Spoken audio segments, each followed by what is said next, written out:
Strategy of industrial growth 1947-1990।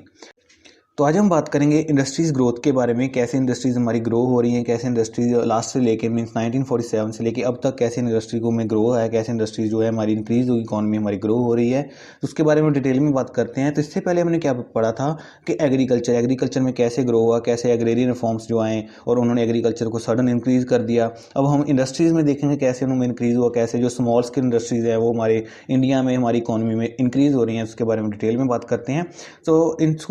तो इसको पढ़ने से पहले आज हम बात करेंगे इंपॉर्टेंस ऑफ इंडस्ट्रीज़। जो इंडस्ट्रीज़ हैं वो हमारे लिए क्यों इंपॉर्टेंट है। जैसे हमने लास्ट में किया था एग्रीकल्चर की क्या इंपॉर्टेंस है, एग्रीकल्चर क्यों ज़रूरी है, एग्रीकल्चर से क्या मिलता है हमें, उसी तरह हम इंडस्ट्रीज़ में देखेंगे कि इंडस्ट्रीज़ हमारे लिए क्या देती हैं, क्या हमें तो हमें इससे क्या मिलता है। सबसे पहला पॉइंट क्या है, AP centre of economic growth. तो मेन पॉइंट यही है कि जो हमारी इकोनॉमी है वो एपी सेंटर है इकोनॉमिक ग्रोथ के लिए, मीन्स पूरी इकोनॉमी की जो ग्रोथ है उसका मेन पॉइंट, जो मेन रीज़न क्या है आपका इंडस्ट्रीज़। देखिए जैसे हम कह सकते हैं कि इकोनॉमी में जो ग्रोथ है वो किस पे डिपेंड करती है, आपकी जीडीपी। जीडीपी मीन्स आपकी ग्रॉस डोमेस्टिक प्रोडक्शन। अब प्रोडक्शन किससे होगी, आपकी इंडस्ट्री से। तो इंडस्ट्रीज आपको क्या कर रही हैं, जो पूरी इकोनॉमी में प्रोडक्शन को प्रोवाइड कर रही हैं। मीन्स आपकी जैसे एग्रीकल्चर भी हमें प्रोडक्शन प्रोवाइड करता है, लेकिन उतनी नहीं प्रोवाइड कर सकता जितनी हमारी इंडस्ट्रीज प्रोवाइड कर सकती हैं। जैसे हम कह सकते हैं वीट है, एग्रीकल्चर ने क्या किया, वीट की प्रोडक्शन कर दी, लेकिन उस प्रोडक्शन के बाद उसकी आगे उसको उसके अलग अलग वैरायटीज़ में प्रोड्यूस करना ताकि लोग ज़्यादा से ज़्यादा कंज्यूम कर सकें। मीन्स हर प्रोडक्ट को आगे आगे उसको इंडस्ट्रीज़ ने कन्वर्ट करना है, रॉ मटेरियल को फिनिश प्रोडक्ट्स में कन्वर्ट करना है ताकि जो लोग ज़्यादा से ज़्यादा परचेज कर सकें, अपनी जो स्पेंडिंग ज़्यादा कर सकें, खर्चे ज़्यादा कर सकें और अपने जो इकॉनमी ग्रो हो सके, जीडीपी इंक्रीज हो सके।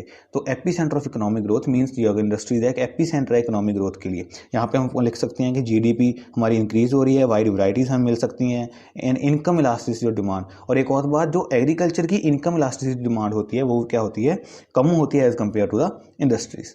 एंड सेकंड पॉइंट क्या है हमारा, सोर्स ऑफ एम्प्लॉयमेंट। जैसे हम ऑलरेडी हमें पता ही है कि जो इंडस्ट्रीज है वो क्या है, सोर्स ऑफ एम्प्लॉयमेंट होती है। जैसे लास्ट में हमने किया था एग्रीकल्चर में क्या होता है, हिडन अनएम्प्लॉयमेंट होती है, डिस्गर्स्ड अनएम्प्लॉयमेंट हमने पढ़ा था। डिस्गर्स्ड अनएम्प्लॉयमेंट मीन्स क्या है, एक ही लैंड पे ज़्यादा लोग काम कर रहे हैं जितने वहाँ पे ज़रूरत भी नहीं है। तो अगर हम इंडस्ट्रीज आ गई वहाँ पे, तो हम जो एक्स्ट्रा पर्सन वहाँ पे काम कर रहे हैं उनको उठा के हम कहाँ पे शिफ्ट कर सकते हैं, इंडस्ट्रीज में। तो इंडस्ट्रीज क्या है, एक सोर्स ऑफ एम्प्लॉयमेंट है। मीन्स हमारी इंडस्ट्री हमारे पीपल्स को एक एम्प्लॉयमेंट दे रही है। हमारी अनएम्प्लॉयमेंट जो जनरेशन है, अनएम्प्लॉयमेंट जो पर्सन है उनको सोर्स हैं ऑफ एम्प्लॉयमेंट है। एंड थर्ड पॉइंट इज क्या है, एंड थर्ड पॉइंट क्या है आपका, मैकेनाइजेशन ऑफ फार्मिंग। अब फार्मिंग है आपकी एग्रीकल्चर में भी इंडस्ट्रीज हेल्प करती हैं। कैसे, एग्रीकल्चर में क्या चाहिए आपको, ट्रैक्टर्स चाहिए, हार्वेस्टर चाहिए, कंबाइंस चाहिए। मीन्स जो भी आपके एग्रीकल्चर है उसमें मैकेनाइजेशन चाहिए, मशीन्स को लेके आना है। मशीन्स कौन बनाएगा यहाँ पे, इंडस्ट्रीज। तो industries also helps in the mechanisation of farming. Means farming में जो मैकेनाइजेशन करना है वो भी इंडस्ट्रीज वहाँ पे हेल्प कर रही हैं। ठीक है, यहाँ पे हम कह सकते हैं कि मशीन्स की इंट्रोडक्शन कौन करता है, हमारी इंडस्ट्रीज। सोर्स ऑफ एम्प्लॉयमेंट जैसे हिडन एम्प्लॉयमेंट की एग्जांपल ले सकते हैं यहाँ पे। एंड फोर्थ पॉइंट क्या है आपका, impart dynamics to growth process. जहाँ पे हम कह सकते हैं कि जो इंडस्ट्रीज है उसने हमारे ग्रोथ प्रोसेस को एकदम से इंक्रीज किया, एकदम से बढ़ा दिया। तो यहाँ पे हम ये भी कह सकते हैं अगर इंडस्ट्रीज ना होती तो क्या होता, सिर्फ हम एग्रीकल्चर प्रोडक्ट्स पे ही डिपेंड रहते हैं। सिर्फ एग्रीकल्चर प्रोडक्ट्स में जो भी बना दिया उसी को ही हमने खा लेना था। लेकिन अब क्या हो रहा है, जो इंडस्ट्रीज है वो वाइड वैरायटीज़ को प्रोवाइड कर रही है। मीन्स एक ही प्रोडक्ट में कितनी कितनी वैरायटीज़ हमें मिल रही हैं, जिससे क्या हो रहा है, हमारी जीडीपी इंक्रीज हो रही है। वही बात हम बार बार कह रहे हैं कि impart dynamics to growth process. हमारे ग्रोथ प्रोसेस में इसमें बहुत सारे वैरायटीज़ लेके आए, बहुत सारे हमारे जो सर्वाइवल है उसको इसने चेंज कर दिया। एंड फिफ्थ क्या है, growth of civilisation. Growth of civilisation means हमारी जो अर्बनाइजेशन है वहाँ पे हो रही है। अब हम क्या कर रहे हैं, जो हमारी क्वालिटी ऑफ लाइफ इंक्रीज हो रही है, इंडस्ट्रीज आ रही हैं तो हमारी ऑब्वियस है हमारी इनकम इंक्रीज हो रही है। इनकम इंक्रीज हो रही है उससे क्या लाइफ स्टाइल आपका बढ़ रहा है। मीन्स अब हम क्या करें, अच्छा खाना पीना खा रहे हैं। मीन्स अब क्या हो रहा है, लेकिन अब लोगों के रहन सहन, अब लोगों के जो एक दूसरे से बात करने का तरीका इंडस्ट्रियलाइजेशन की वजह से क्या हो रहा है, वहाँ पे इंक्रीज हो रहा है।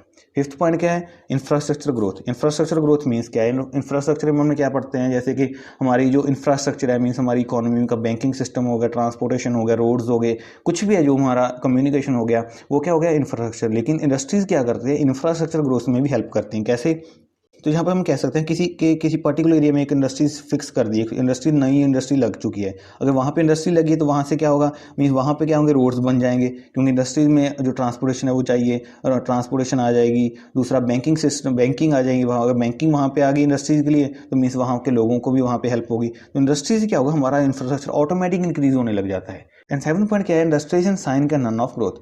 मीन्स क्या है, यहाँ पे एक इंपॉर्टेंस जो आपका कंडीशन है, इंपॉर्टेंस एसेंशियल है, क्या है, इंडस्ट्रियलाइजेशन पूरी हमारी ग्रोथ के लिए। मीन्स इंडस्ट्रियलाइजेशन के बिना हमारी ग्रोथ नहीं हो सकती। मीन्स यहाँ पे कह सकते हैं इंडस्ट्रियलाइजेशन साइन का नन मीन्स इंपॉर्टेंट है, एसेंशियल है हमारी ग्रोथ के लिए।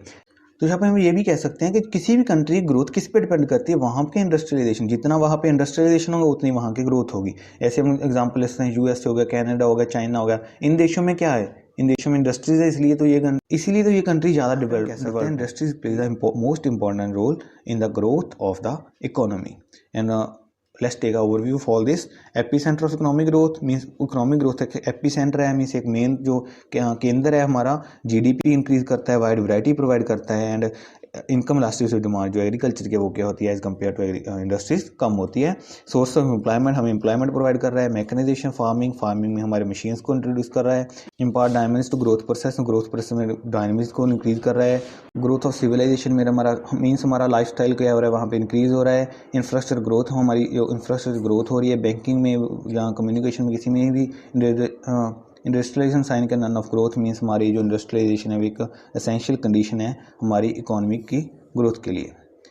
So this is sufficient for today. Thanks and have a nice day.